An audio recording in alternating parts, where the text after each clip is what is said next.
I sat in the Massachusetts State Bar Disciplinary Committee, hearing room hands folded, watching my sister Sarah testify against me.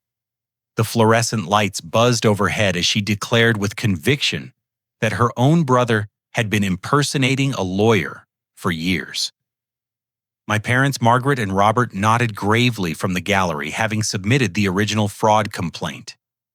I remained silent, my law degree from Boston University seemingly worthless against my family's unified betrayal. The presiding judge, the Honorable Patricia Wells, opened my file with skeptical eyes, ready to destroy my career forever. 3 weeks before that nightmare hearing, I thought my biggest worry was whether Mrs. Chen would remember to bring her medical records to our consultation. I had no idea my own family was plotting to destroy everything I had worked for during the past 8 years. My name is Graham, and I grew up in a small town outside Springfield, Massachusetts, where my father Robert worked construction and my mother Margaret cleaned houses for wealthy families. Neither of them finished high school, but they taught me the value of hard work and honesty. At least I thought they understood those values. I was the first person in my family to attend college, while my younger sister Sarah stayed local after high school and landed a comfortable marketing job. I spent 4 years at Boston University, studying everything from constitutional law to criminal procedure. My parents never quite understood why I wanted to become a lawyer. To them, attorneys were smooth-talking scammers who got rich off other people's problems. Every summer during law school, I came home and worked construction with my father to help pay for tuition. My hands were calloused from mixing concrete, and my back ached from carrying lumber, but I saved every penny for my education. When I graduated magna cum laude and passed the Massachusetts bar exam on my first attempt, I felt like I had achieved the impossible. I started my own practice in Springfield, focusing on criminal defense and family law. The work was challenging but fulfilling. I represented people who reminded me of my own family, hard-working folks who found themselves in legal trouble through bad luck or poor choices. My clients trusted me because I spoke their language and understood their struggles. Recently, I had gained some recognition for defending Marcus Rodriguez, a homeless veteran accused of assaulting a police officer.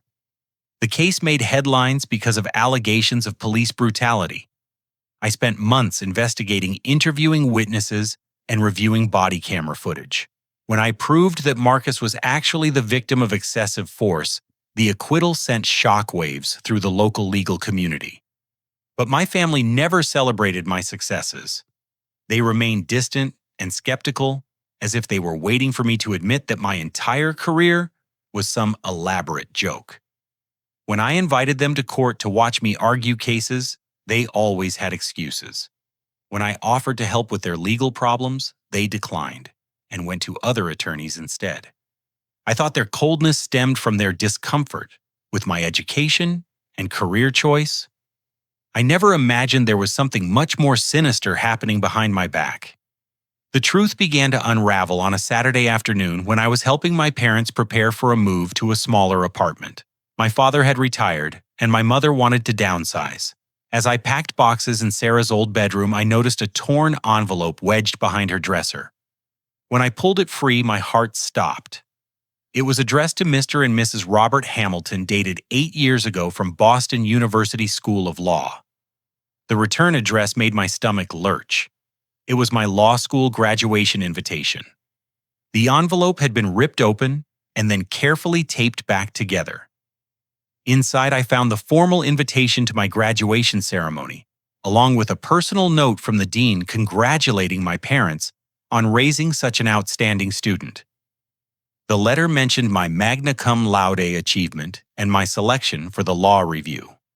But there was something else in the envelope that made my blood run cold. Pieces of what looked like the original invitation were scattered at the bottom, as if someone had torn it up and then tried to put it back together. Some pieces were missing entirely. I sat on Sarah's old bed, holding the evidence of her deception in my trembling hands. My parents had never attended my graduation because they never knew about it.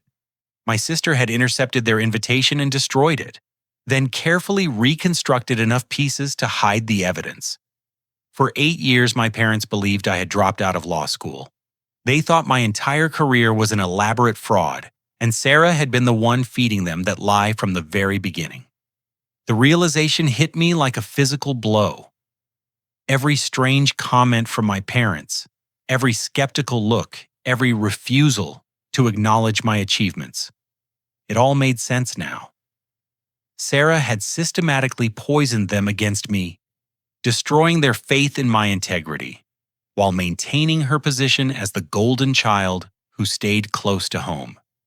But why? What could possibly motivate my own sister to sabotage my relationship with our parents so completely?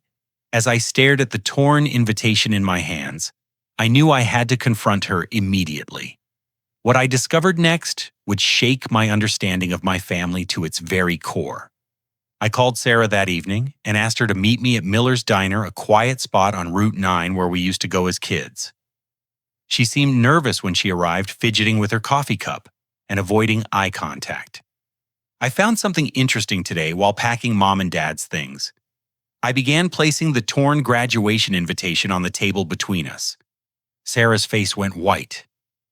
For a moment, she said nothing, just stared at the envelope like it was a poisonous snake. "Graham, I can explain," she finally whispered. "Please do, because I'm having trouble understanding why my own sister would destroy my graduation invitation and let our parents think I'm a fraud for 8 years. Sarah straightened up, and something cold flickered in her eyes. I was protecting them. Protecting them from what? From being embarrassed, from having to admit their son was pretending to be something he's not. Her voice grew stronger, more defiant. "Come on, Graham. You and I both know you barely scraped by in college. There's no way you actually became a real lawyer." I stared at her in disbelief. "Sarah, you were at my college graduation? You sat in the second row. I saw you walk across the stage and get a piece of paper. That doesn't mean anything. I passed the bar exam. I have a license. I practice law every day." Sarah laughed, but it was a harsh, bitter sound. "You practice something. But real lawyers work for big firms and make serious money. You're in some tiny office above a sandwich shop taking cases from people who can barely afford to pay you. That's not a real legal career." The conversation continued for another hour, with Sarah doubling down on her accusations. She claimed she had been investigating my career for years and had discovered what she called obvious signs of fraud. According to Sarah, my law office was fake. My clients were actors, and I had borrowed money to buy fake diplomas and create an elaborate scam. She said she had photographic evidence of me working construction sites when I was supposed to be in court. "I have pictures, Graham. Pictures of you in work boots and hard hats, not fancy suits and briefcases. Those were from summers during law school when I worked with Dad to pay tuition." "That's what you say, but I know the truth." As Sarah continued her accusations, I realized this was not just a misunderstanding or even simple jealousy. This was a carefully constructed campaign to destroy my credibility and relationship with our parents. But I still could not understand her motivation. The answer came 2 days later when Detective Monica Torres knocked on my office door. Detective Torres was a sharp-eyed woman in her 40s who specialized in financial crimes. She introduced herself and asked if we could talk privately about my sister's boyfriend, Kevin Walsh. "Mr. Hamilton, are you aware that someone has been using your name and bar number in connection with fraudulent real estate deals?" My heart sank. "What kind of deals?" Detective Torres opened a thick file and spread documents across my desk. What I saw made my stomach turn. Official-looking contracts bearing my name, my bar number, and my practice address. Legal opinions signed with my signature. Notarized documents attesting to property values and clear titles. These deals have cost elderly victims more than $200,000 so far, Detective Torres explained. "Mr. Kevin Walsh has been selling fake properties to seniors using your reputation as legal backing for his schemes." "Detective, I've never seen these documents before in my life." "I believe you. But here's what's interesting. Several victims mentioned that Mr. Walsh's girlfriend helped identify them as potential targets, a young woman in marketing who had access to customer databases. Sarah. My sister had been helping her boyfriend target vulnerable elderly people for fraud, and they were using my identity to legitimize their crimes. There's more. Detective Torres continued. We believe your sister filed the bar complaint against you to preemptively destroy your credibility. If victims tried to contact you for help, they would find you facing ethics charges for the very crimes being committed in your name. The scope of the betrayal was breathtaking. Sarah was not just jealous of my success, she was actively participating in crimes that victimized innocent people, and she was willing to sacrifice my career to protect herself and Kevin. Detective Torres showed me bank records proving that Sarah had been receiving regular payments from Kevin's shell companies for more than 2 years. Phone records revealed dozens of calls between them, carefully timed, around the dates when elderly victims were first contacted by Kevin's operation. Your sister provided customer data from her marketing firm, Detective Torres explained. Names, addresses, income estimates, family status.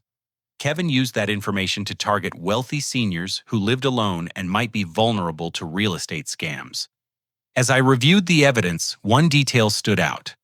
Several of the forged documents were dated within days of my victory in the Marcus Rodriguez case.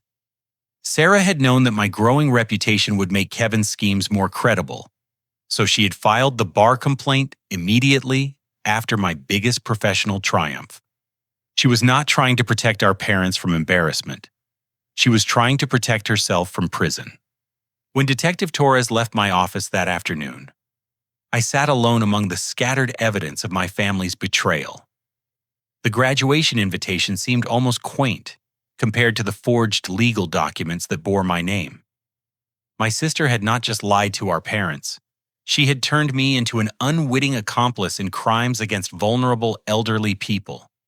But I was not going to let her destroy innocent victims or my career. It was time to fight back. The Massachusetts State Bar Disciplinary Committee hearing convened on a gray Tuesday morning in downtown Boston. The hearing room felt like a courtroom with formal wooden panels and the seal of the Commonwealth mounted prominently behind the judge's bench. 3 committee members presided over the proceedings. Judge Patricia Wells, a stern woman in her 60s, served as the presiding officer. She had built her reputation on fairness, but showed no tolerance for ethical violations. Attorney Lisa Rodriguez, a partner at a prestigious Boston firm specialized in professional responsibility cases. Attorney Michael Thompson, a former prosecutor turned defense attorney, rounded out the panel. My court-appointed counsel, David Kim, seemed overwhelmed by the case. He was a young public defender who typically handled minor infractions, not complex ethics charges involving family testimony and criminal allegations. As we sat at the respondents' table, he shuffled through papers nervously. "Remember, Graham let me do the talking," he whispered. "These family cases are tricky. The committee tends to believe relatives who come forward with concerns." The hearing began with opening statements from the bar counsel prosecuting the case. Attorney Jennifer Walsh, ironically sharing Kevin's last name though unrelated, outlined the charges against me. According to the complaint filed by my parents and sister, I had been practicing law without proper credentials for 8 years, defrauding clients and misrepresenting my qualifications. The evidence will show that Mr. Hamilton has constructed an elaborate deception, Attorney Walsh declared. His own family members who know him best have courageously come forward to expose this fraud before more innocent victims are harmed. Then Sarah took the witness stand. My sister wore a conservative navy dress and minimal makeup, projecting an image of concerned responsibility. She spoke clearly and confidently as she outlined her version of events. "Your Honor, I've suspected for years that something was wrong with Graham's supposed law practice," she began. "He never talked about his cases at family dinners. He couldn't explain basic legal concepts when I asked him questions. His office looked temporary and unprofessional." Sarah presented what appeared to be a detailed timeline of my deception. She claimed I had flunked out of Boston University after 2 years, but continued pretending to attend classes. According to her testimony, I had forged my diploma and bar certificate, then created fake client files to maintain the illusion of a legal practice. I have photographs of Graham working construction jobs during times when he claimed to be in court representing clients. Sarah continued producing a manila envelope. These pictures prove he was lying about his whereabouts and activities. The photographs showed me in work clothes at various construction sites. Sarah's narration made them seem damning, but I recognized most of the images from my law school summers when I worked with my father to pay tuition. Next, my parents took the stand. My mother, Margaret, looked uncomfortable, but determined.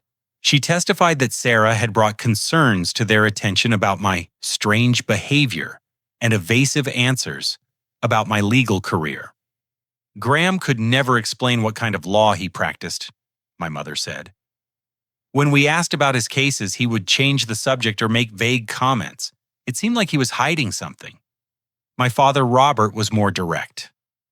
I worked construction my whole life, and I know honest work when I see it. Graham's hands were always soft when he visited. Real lawyers work hard, but not the kind of hard work that builds calluses. Something didn't add up.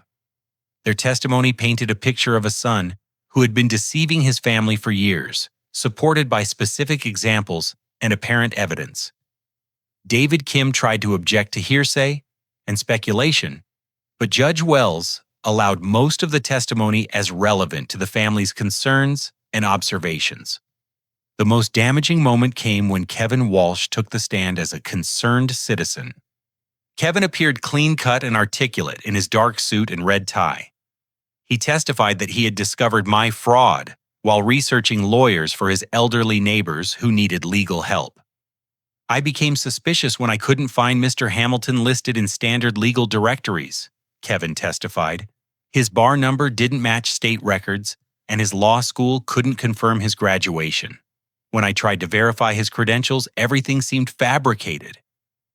Kevin's testimony was smooth and convincing. He presented himself as a responsible community member who had reluctantly come forward to protect vulnerable residents from legal fraud. But then Kevin produced what he called the smoking gun. A handwritten letter supposedly written by me confessing to fake bar admission and begging my family for forgiveness. I found this letter in Mr. Hamilton's car when I was helping his sister look for evidence of his deception, Kevin testified. It appears to be his own confession of fraud written in his handwriting. Judge Wells examined the letter carefully. The handwriting looked remarkably similar to mine, and the content seemed to confirm every allegation against me. The committee will need professional handwriting analysis before accepting this document as evidence, Judge Wells announced.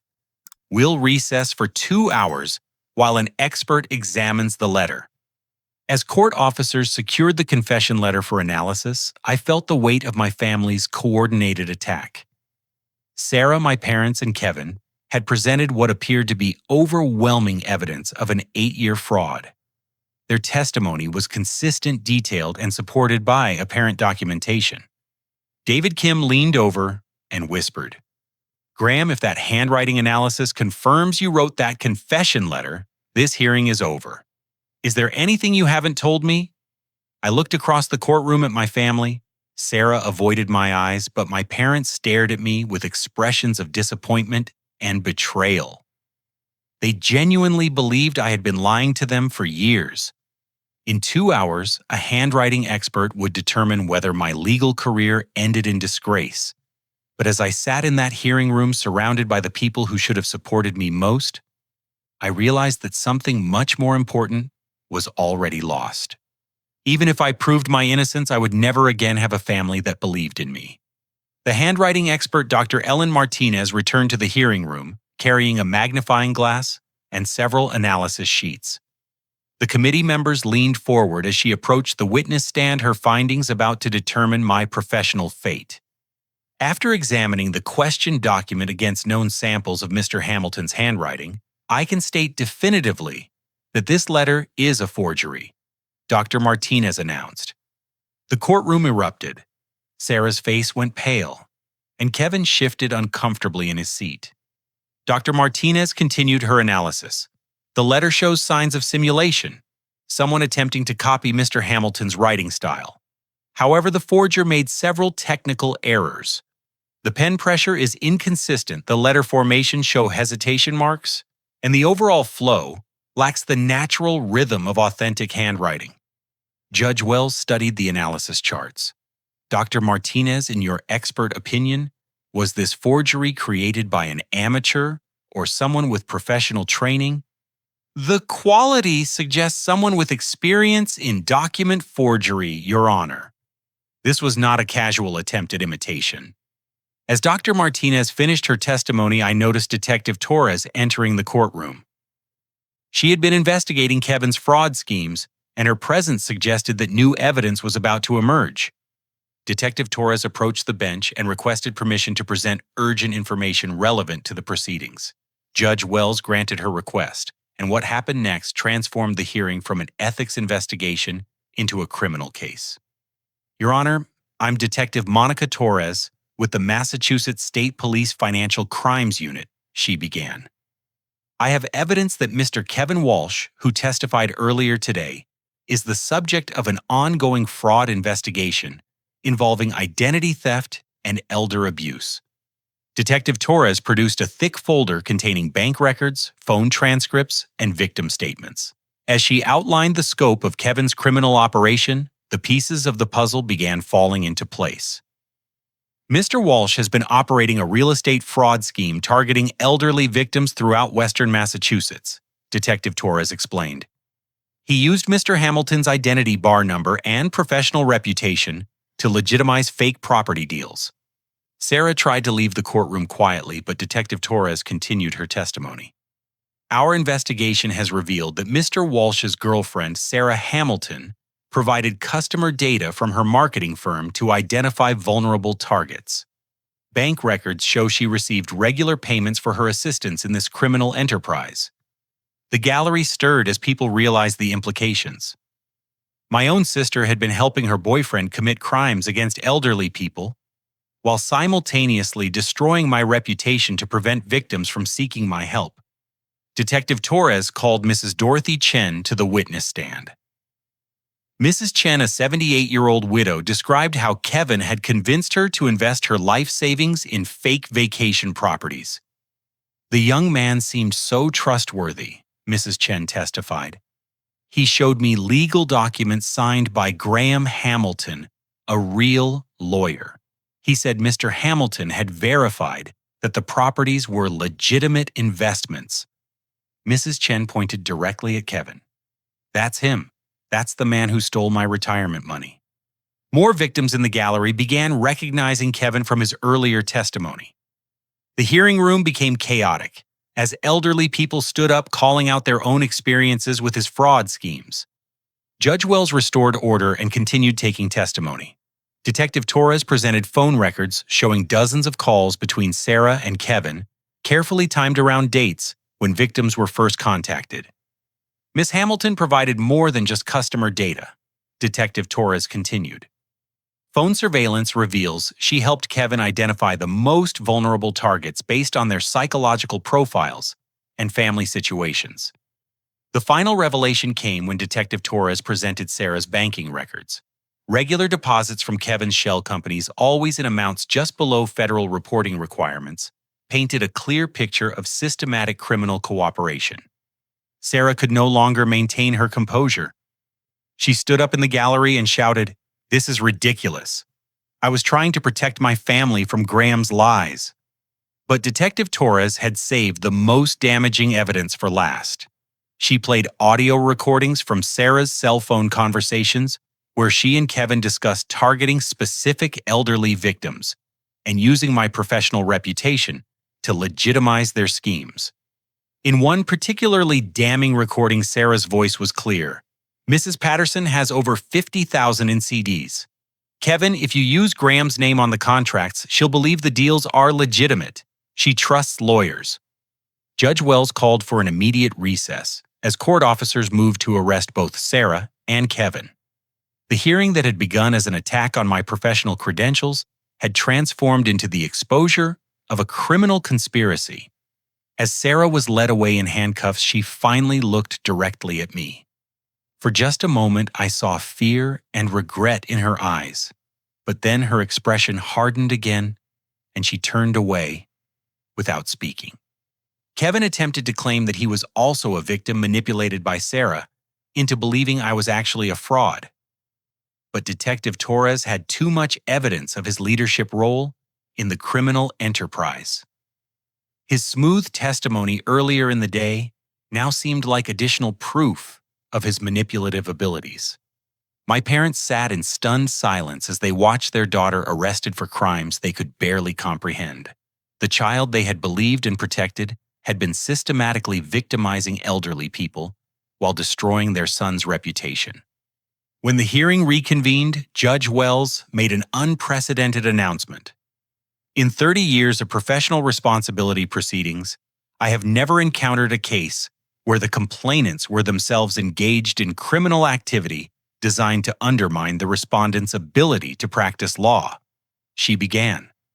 Mr. Hamilton, before we continue with these disciplinary proceedings, I believe it's important that this committee review your actual professional record rather than the fabricated allegations we've been presented.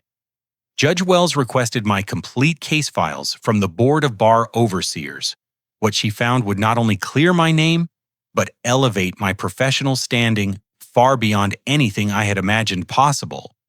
Judge Wells returned from the recess carrying a thick manila folder marked with the official seal of the Massachusetts Board of Bar Overseers. Her expression had completely changed from skeptical authority to something approaching admiration. "Wind up, lie, Mr. Hamilton." She began setting the folder on the bench. "I've spent the last hour reviewing your actual professional record with the Board of Bar Overseers. What I've discovered makes the allegations against you not just false, but absurd." She opened the folder and withdrew several documents. "Your bar standing is listed as exemplary. You've received commendations for pro bono work client advocacy and legal writing. But there's one case in particular that I want to address directly." Judge Wells paused and looked at me intently. "Mr. Hamilton, you argued before me last year in the case of Commonwealth versus Fitzgerald. Do you remember that trial?" The mention of the Fitzgerald case sent a jolt through my memory. Marcus Fitzgerald was a 19-year-old African-American teenager accused of murdering a convenience store clerk during a robbery. The case had consumed my life for 6 months as I fought to prove his innocence. "Yes, Your Honor, I remember." "Mr. Hamilton, I want you to know that in my 30 years on the bench, your defense of Marcus Fitzgerald was the most brilliant legal strategy I have ever witnessed." Judge Wells stood and addressed the entire hearing room. "Ladies and gentlemen, let me tell you about the Fitzgerald case, because it demonstrates exactly what kind of lawyer Graham Hamilton actually is." She began describing the case in detail.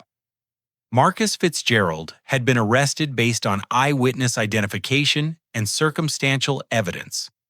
The prosecution had security camera footage showing someone of Marcus's build entering the store around the time of the murder. 3 witnesses identified him in a lineup. The evidence seemed overwhelming. Judge Wells continued. "Most attorneys would have negotiated a plea deal and moved on. But Mr. Hamilton spent months investigating every detail of this case. I remembered those exhausting months of preparation. I'd interviewed dozens of witnesses, studied traffic patterns, analyzed cell phone tower data, and consulted with forensic experts. My investigation revealed that the convenience store's security camera had a timestamp error of 17 minutes, which meant Marcus was actually at a basketball court during the time of the murder. Mr. Hamilton's investigation uncovered systematic problems with the police lineup procedures. Judge Wells explained to the committee, he demonstrated that the eyewitness identifications were tainted by suggestive questioning and pretrial publicity. But the breakthrough in the case came when I discovered that the real killer had used Marcus's stolen student ID card to make a purchase at another store 20 minutes after the murder. The timeline made it physically impossible for Marcus to have committed the crime. Mr. Hamilton's closing argument lasted 4 hours, Judge Wells continued. He cited 47 Supreme Court cases, presented complex forensic evidence, and delivered the most comprehensive constitutional analysis I've heard in decades. The jury had deliberated for only 90 minutes before returning a not guilty verdict. Marcus Fitzgerald walked out of that courtroom a free man, saved from a life sentence by my investigation and legal strategy. After the trial, I told my clerk that I had just witnessed a masterclass in criminal defense. Judge Wells said, "Mr. Hamilton's work on that case influenced my own understanding of due process and reasonable doubt." Committee members Lisa Rodriguez and Michael Thompson were taking notes as Judge Wells continued her review of my record. "The Fitzgerald case is not an anomaly," Judge Wells explained. "Mr. Hamilton's files show consistent excellence across dozens of cases. He's secured acquittals in 3 murder trials, won civil rights settlements for police misconduct victims, and provided pro bono representation to more than 100 indigent clients." She held up another document from the folder. "6 months ago, I recommended Mr. Hamilton for consideration as a law clerk for the Massachusetts Supreme Judicial Court. That recommendation is based on his demonstrated excellence in legal research writing and courtroom advocacy." The irony was overwhelming. While my family was plotting to destroy my career by claiming I was a fraud, Judge Wells was recommending me for one of the highest honors available to a Massachusetts attorney. "Mr. Hamilton," Judge Wells continued, "I want to read you something from your professional evaluation report." She unfolded an official document and began reading aloud. "Graham Hamilton demonstrates exceptional legal ability, combined with unwavering ethical standards. His dedication to client advocacy and constitutional principles makes him an outstanding representative of the legal profession." The report continued with specific examples of my pro bono work, including representation of homeless veterans, domestic violence victims, and immigrants facing deportation proceedings. "This evaluation was completed just 3 months ago," Judge Wells noted. "The timing coincides with your family's allegations of fraud, which means they were attacking your reputation at the exact moment the legal community was recognizing your excellence." Attorney Rodriguez finally spoke up. "Your Honor, given this information, I move to dismiss all charges against Mr. Hamilton. These allegations appear to be part of a criminal conspiracy rather than legitimate ethical concerns." But Judge Wells was not finished. She had one more revelation that would completely transform the hearing. "Mr. Hamilton, there's something else you should know. Based on your performance in the Fitzgerald case and your overall professional record, I was planning to recommend you for the Massachusetts Bar Association's Outstanding Young Lawyer Award." She paused and looked directly at my parents in the gallery. "Mr. and Mrs. Hamilton, your son, is not just a legitimate attorney. He's one of the finest lawyers of his generation. The legal community recognizes his talent, his ethics, and his commitment to justice." My parents sat in stunned silence, finally understanding the magnitude of Sarah's deception. The son they had believed was a fraud was actually being considered for the state's highest professional honors. As Judge Wells concluded her review of my record, I felt a strange mixture of vindication and sadness. My professional reputation was not only intact but enhanced. However, my relationship with my family lay in ruins, destroyed by jealousy and criminal greed. The truth had finally emerged, but the cost of that truth would forever change the meaning of family in my life. The arrests of Sarah and Kevin transformed the disciplinary hearing into a crime scene. Detective Torres coordinated with federal agents as the scope of their fraud operation became clear. What had begun as an attack on my professional credentials had exposed a multi-state criminal conspiracy targeting vulnerable, elderly Americans. Over the following weeks, the investigation revealed the full extent of Kevin's fraud network. 17 elderly victims had lost a combined total of $430,000 to his fake real estate schemes. Sarah's marketing firm had provided customer data on more than 60 potential targets, complete with financial profiles and psychological assessments. The federal charges against Sarah were devastating.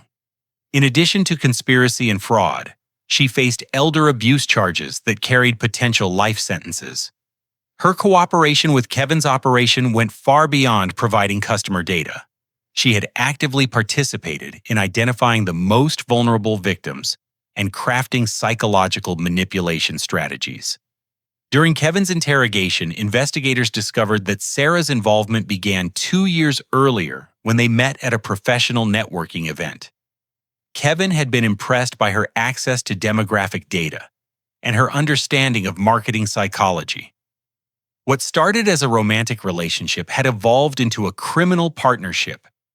Sarah was not just Kevin's girlfriend, Detective Torres explained during a press conference. She was the architect of the targeting strategy. Her background in consumer psychology made the fraud schemes significantly more effective. The investigation also revealed why Sarah had filed the bar complaint against me immediately after my victory in the Marcus Rodriguez case. My growing reputation for defending victims of institutional abuse made Kevin's schemes more credible when he claimed to have my professional backing. They knew that Mr. Hamilton's increasing prominence would make their forged legal documents more convincing. Detective Torres continued. Filing the disciplinary complaint was designed to destroy his credibility before victims could contact him for help. My parents struggled to comprehend how thoroughly Sarah had manipulated them. During family counseling sessions, they began to understand the scope of her deception. She showed us photographs and documents that seemed to prove Graham was lying about his career. My mother, Margaret, explained to the therapist. Everything seemed so convincing. Sarah said she was protecting us from embarrassment. My father, Robert, was more direct about his feelings. I spent 8 years thinking my son was a liar. Sarah made me believe that everything he had accomplished was fake. I don't know how to forgive myself for that. The media coverage of the case was extensive. Local newspapers ran headlines about the sibling fraud conspiracy and the family that destroyed itself. Television reporters interviewed elderly victims who described how convincing Kevin's schemes had been, especially with my supposed legal endorsement. Mrs. Dorothy Chen became a spokesperson for the victims. During a televised interview, she explained how Kevin had used my reputation to gain her trust. He showed me legal documents with Graham Hamilton's signature, Mrs. Chen said. He told me Mr. Hamilton was one of the most respected lawyers in Massachusetts. When you're 78 years old and someone shows you official papers from a real lawyer, you believe them. The victim impact statements at Sarah and Kevin's sentencing hearings were heartbreaking. Elderly people described losing life savings, facing eviction, and being unable to afford medications because of the fraud schemes. Mr. Frank Kowalski, an 82-year-old veteran, had lost his entire pension fund to one of Kevin's fake property deals. I trusted them because they had a lawyer's backing, he testified. I never imagined that someone would use a good man's reputation to steal from people like me. Kevin received 25 years in federal prison for his leadership role in the fraud conspiracy. His sentence was enhanced because of the vulnerability of his victims and the sophistication of his schemes. Sarah's sentencing was more complex because of her cooperation with investigators. She provided detailed information about Kevin's other criminal contacts and helped recover some stolen funds. However, her role in targeting elderly victims and manipulating our family made her crimes particularly serious. During her sentencing hearing, Sarah finally addressed me directly for the first time since her arrest. "Graham, I know you probably can't forgive me," she said, her voice breaking. "I was jealous of your success and angry that Mom and Dad were proud of you. I thought if I could prove you were a fraud, they would see that I was the better child." She paused and wiped tears from her eyes. "I never meant for innocent people to get hurt. When Kevin suggested using your reputation for his business deals, I thought it would just embarrass you professionally. I didn't understand that real people would lose their life savings." Sarah received 15 years in federal prison, with the possibility of parole after serving 12 years. The judge noted that while her cooperation was valuable, her crimes had specifically targeted vulnerable elderly Americans who trusted the legal profession. My parents attended every hearing, watching their daughter face the consequences of her jealousy and greed. They struggled with guilt over believing her lies and shame over filing the original bar complaint against me. We were so proud of Sarah for staying close to home and getting a good job. My mother explained during one of our family counseling sessions. When she told us you were lying about being a lawyer, we wanted to believe her because it made us feel less guilty about favoring her over you. The path to family reconciliation would be long and difficult. My parents sold their house to contribute to a victim restitution fund, trying to help repair some of the damage Sarah's crimes had caused. They also began attending community college classes, hoping to better understand the legal profession they had spent years distrusting. But the most significant change came from my own perspective. Sarah's betrayal had freed me from seeking approval from people who had never truly understood or supported my values.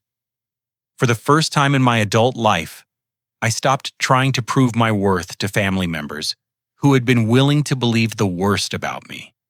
The legal community's response to my vindication was overwhelming.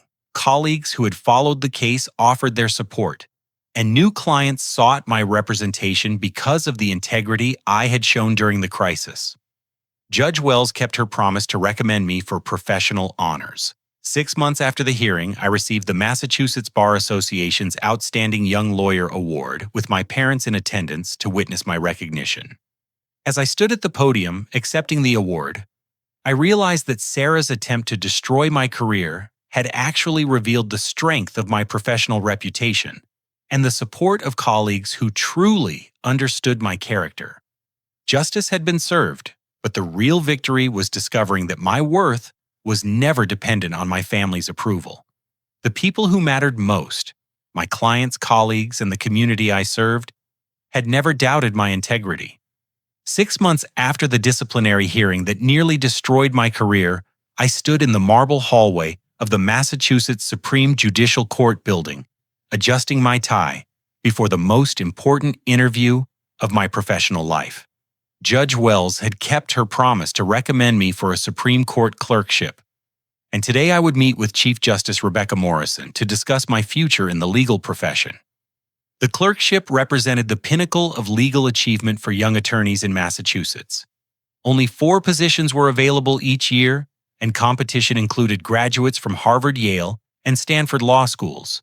The fact that a Boston University graduate from a small-town family was being considered reflected how dramatically my professional standing had changed. Chief Justice Morrison was a formidable woman in her 70s who had shaped Massachusetts jurisprudence for more than 2 decades. Her questions during our interview were probing and intelligent, covering everything from constitutional theory to criminal procedure. "Mr. Hamilton," she said as our conversation concluded, "Judge Wells tells me that your defense strategy in the Fitzgerald case demonstrated exceptional understanding of due process principles. Can you walk me through your analytical process for complex constitutional issues?" I explained my approach to legal research and case preparation, drawing on specific examples from my practice. Chief Justice Morrison took careful notes as I outlined my methods for investigating factual claims, analyzing precedent, and constructing persuasive legal arguments. "Your background is quite different from our typical applicants," she noted. "Most clerks come directly from elite law schools with minimal practical experience. How would your real-world practice inform your judicial analysis?" The question allowed me to discuss what I had learned from representing clients who reminded me of my own family. Working people who needed competent legal advocacy, but often could not afford prestigious law firms. My practice had taught me that legal principles must be applied with understanding of their human consequences. 3 weeks later, Chief Justice Morrison called to offer me the clerkship position beginning the following September. The appointment would provide invaluable experience in appellate law and open doors to the highest levels of the legal profession. My parents had transformed dramatically during the months since Sarah's conviction. They attended every major event in my legal career, trying to understand the profession they had spent years distrusting. My father, Robert, enrolled in paralegal courses at the community college, hoping to better appreciate the work I did every day. "I want to understand what you do, son," he explained during one of our weekly dinners. I spent too many years believing Sarah's lies because I didn't know enough about law to recognize the truth. My mother, Margaret, began volunteering at a legal aid clinic, helping elderly clients fill out paperwork and navigate court procedures. Her work with vulnerable populations gave her insight into the importance of accessible legal services. "I see now why you became a lawyer," she told me after her first month of volunteering. "These people need someone who understands their struggles and can fight for their rights." The victim restitution process had brought unexpected connections to my practice. Mrs. Dorothy Chen and several other elderly victims became informal advocates for my law firm, referring friends and family members who needed legal help. Mrs. Chen even volunteered as my office coordinator, organizing files and scheduling appointments with remarkable efficiency. "You saved our money and our dignity," Mrs. Chen explained. "The least we can do is help you continue serving people who need a good lawyer." My practice expanded rapidly as news of the disciplinary hearing spread throughout the legal community. Attorneys who had followed the case began referring complex criminal defense and civil rights matters to me. The reputation I had built through competent representation was enhanced by the integrity I had demonstrated under pressure. Detective Torres and I developed a professional partnership focused on helping fraud victims navigate the legal system. Her financial crimes expertise, combined with my litigation experience, created an effective team for pursuing civil remedies against white-collar criminals. "Your sister's case opened my eyes to how identity theft can destroy innocent professionals," Detective Torres explained. "I want to make sure other attorneys know how to protect themselves from similar schemes." The Massachusetts Bar Association asked me to speak at continuing education seminars about professional responsibility and family relationships. My experience with Sarah's betrayal provided insights into how personal conflicts can create ethical vulnerabilities for practicing attorneys. During one presentation to the Boston Bar Association, I discussed the warning signs that might have alerted me to my sister's deception earlier in the process. Family members who show unusual interest in your professional activities may have ulterior motives, I explained to the audience of attorneys. If relatives ask detailed questions about your case's client list or financial records, consider whether they have legitimate reasons for that information. The speaking engagements led to opportunities for writing legal articles and contributing to professional publications. The Massachusetts Law Review published my analysis of identity theft targeting legal professionals, and the American Bar Association Journal featured my essay on maintaining family relationships while preserving professional boundaries. But perhaps the most meaningful transformation came in my understanding of family itself.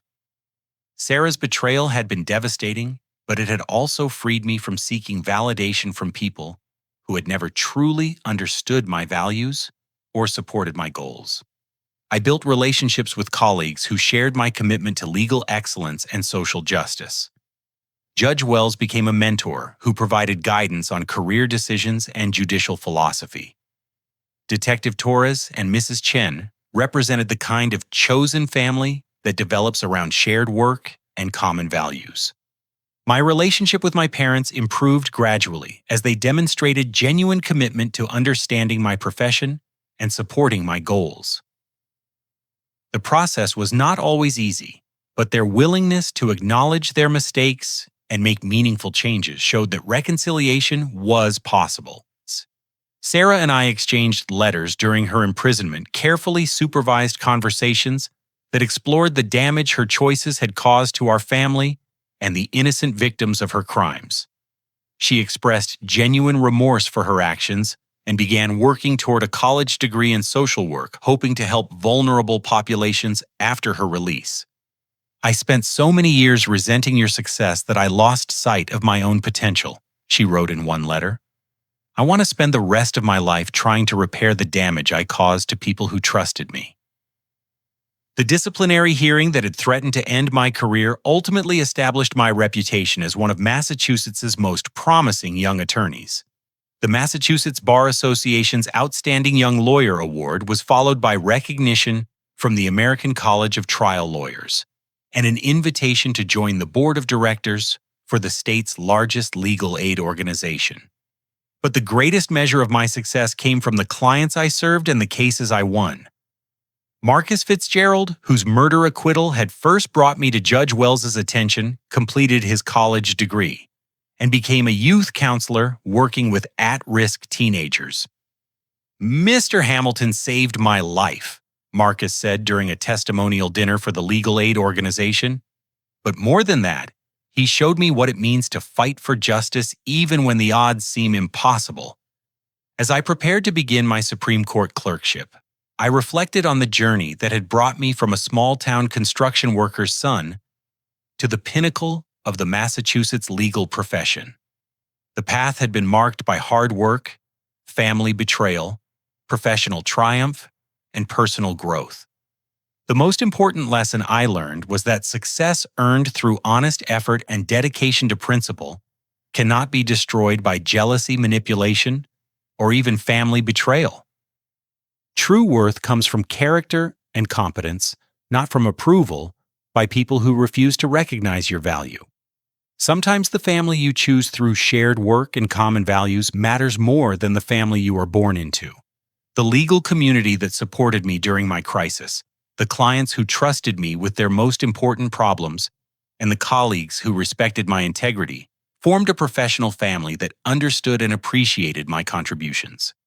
My sister's attempt to destroy my reputation had ultimately revealed the strength of my character and the depth of support available from people who truly knew me.